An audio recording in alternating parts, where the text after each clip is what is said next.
નમસ્કાર દોસ્તો, શાંતિશ્રમ ન્યૂઝમાં આપનું સ્વાગત છે। બનાસકાંઠા જિલ્લામાં પેટ્રોલ અને ડીઝલનો પૂરતો જથ્થો ઉપલબ્ધ છે। જિલ્લા કલેક્ટરે નાગરિકોને અફવાઓથી દૂર રહેવા અને બિનજરૂરી રીતે પેટ્રોલ પંપ પર લાઈનો ન કરવા અપીલ કરી છે। કલેક્ટરે જણાવ્યું કે જિલ્લામાં કુલ 199 પેટ્રોલ પંપ પર 31 લાખ લીટર અને વધુ ઇંધણનો સ્ટોક છે। જિલ્લા વહીવટીતંત્ર દ્વારા પરિસ્થિતિ પર સતત નજર રાખવામાં આવી રહી છે।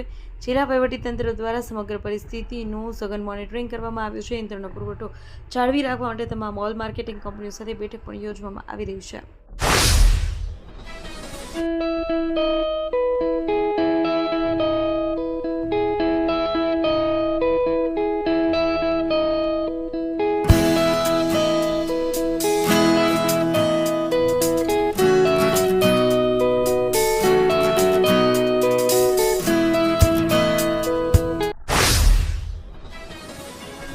પાલનપુર શહેર પોલીસ મહિલા સુરક્ષાના તેમના અધિકારીઓ અંગે જાગૃતિ લાવવા માટે એક વિશેષ અભિયાન શરૂ કરવામાં આવ્યું છે।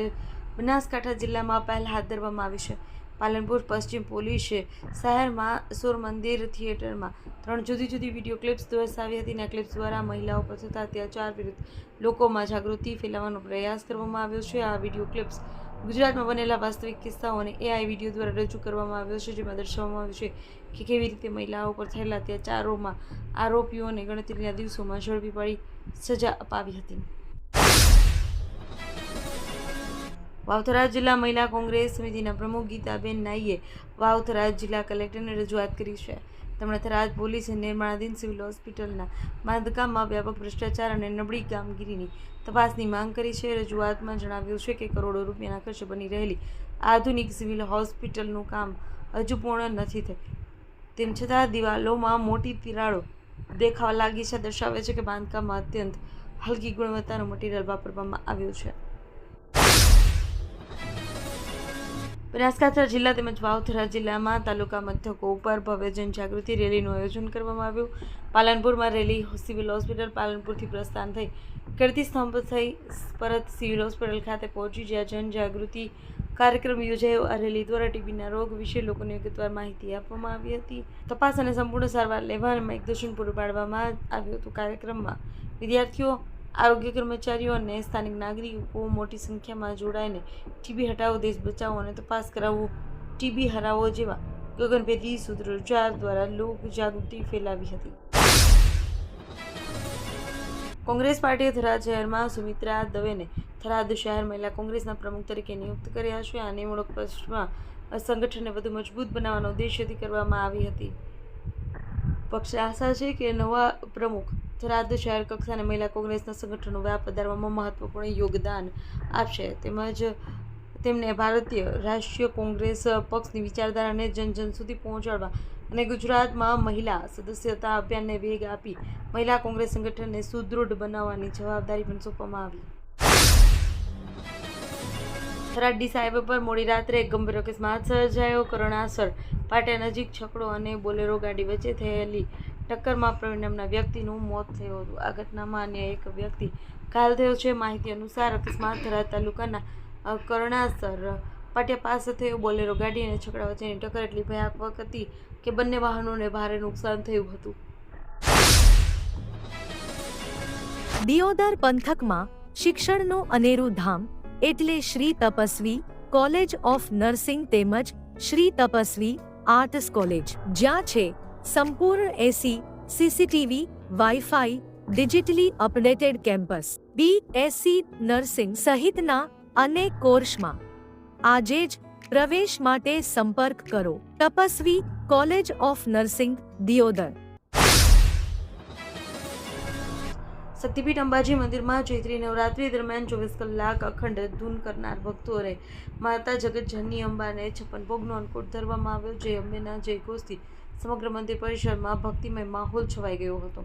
શક્તિ ભક્તિ અને આસ્થાના ત્રિવેણી સંગમ સમાન આ જગતજનની અંબાનું મંદિર વિશ્વ વિખ્યાત છે। દેશ વિદેશથી મોટી સંખ્યામાં ભક્તો મા અંબાના ચરણોમાં શીશ ઝુકાવી આશીર્વાદ મેળવવા આવે છે। હાલમાં ચૈત્રી નવરાત્રી નિમિત્તે અંબાજી મંદિરમાં 24 કલાક અખંડ ધૂન ચાલી રહી હતી। આ ધૂનમાં 150થી વધુ ભક્તો અલગ અલગ ટુકડીઓમાં જોડાઈને માતાજીની અખંડ ધૂન કરી રહ્યા છે। ભારત પાકિસ્તાન સરહદે રણની મધ્ય આવેલા નડાબેટ યાત્રાધામ ખાતે ગુરુવારે શ્રી નડેશ્વરી માતાજી 40મો પાટોત્સવ રામનવમીના પવિત્ર દિવસે ભવ્ય રીતે ઉજવાયો. આ મહોત્સવમાં પદ્મભૂષણ સ્વામી સચ્ચિદાનંદજી મહારાજ ભક્તોને આશીર્વચન આપશે. નડેશ્વરી ટેમ્પલ ટ્રસ્ટના આયોજન હેઠળ સ્વામી નિજાનંદ બાપુ અને મહંત રામલખનદાસ બાપુ સહિત સંતોની ઉપસ્થિતિ રહેશે. કાર્યક્રમ સવારે 9 વાગ્યે પ્રાર્થના, સ્વાગત અને દાતાઓના સન્માનથી શરૂ થશે. પૂર્વ સંધ્યાએ 24 માર્ચે ભવ્ય લોક ડાયરો યોજાશે. પાટોત્સવના મુખ્ય દાતા તરીકે બળદેવભાઈ પારેખ પરિવાર દ્વારા ₹21 લાખનું દાન આપવામાં આવ્યું. ડીસા શહેરના એલિવેટેડ બ્રિજ નીચે ₹314 કરોડના ખર્ચે ગ્રીન કવર પ્રોજેક્ટ હાથ ધરવામાં આવશે. વન પર્યાવરણ મંત્રી પ્રવીણ માણીની પહેલથી વિસ્તારને હરિયાળો અને સુંદર બનાવવામાં આવશે. પ્રોજેક્ટ અંતર્ગત બ્રિજની નીચે ખાલી જગ્યામાં આકર્ષક લેન્ડસ્કેપિંગ કરાવવામાં આવશે. અહીં ફેન્સિંગ સાથે બોગનવેલ, જેટ્રોફા, ટેકોમા અને પીળીકરણ જેવી સુશોભિત વસ્તુઓનું વાવેતર કરી સમગ્ર પટ્ટાને નયનરમ્ય બનાવવામાં આવશે. પ્રોજેક્ટની વિશેષતા એ છે કે બ્રિજમાં કુલ 50 પિલર પર ઇનોવેટિવ સ્ટ્રક્ચર્સ તૈયાર થશે. સાથે તેના પર પડદાવેલ, એલામંડા, આઈસ્ક્રીમ વેલ, અપરાજિતા અને મધુમાલતી જેવી આકર્ષક વેલોનું ચડાવવામાં આવશે. થરાદ શહેરમાં શહીદ દિન નિમિત્તે ભારતીય જનતા પાર્ટી જિલ્લા યુવા મોરચા દ્વારા મશાલ રેલીનું આયોજન કરવામાં આવ્યું. આ કાર્યક્રમ એક શામ શહીદો કે નામ અંતર્ગત શહીદોના બલિદાનને યાદ કરી દેશ પ્રેમનો સંદેશ આપવામાં આવ્યો. દેશ માટે પોતાનું સર્વસ્વ ન્યોછાવર કરનાર અમર શહીદો ભગતસિંહ, રાજગુરુ, સુખદેવને શ્રદ્ધાંજલિ અર્પણ કરવા માટે મશાલ રેલી યોજાઈ. કાર્યક્રમ દરમિયાન ઉપસ્થિત કાર્યકરો અને નાગરિકોએ શહીદોનું બલિદાન આપણા માટે પ્રેરણા, તેમનો ત્યાગ આપણા માટે સંકલ્પ જેવા સંદેશો સાથે દેશભક્તિનો ઉલ્લાસ વ્યક્ત કર્યો હતો.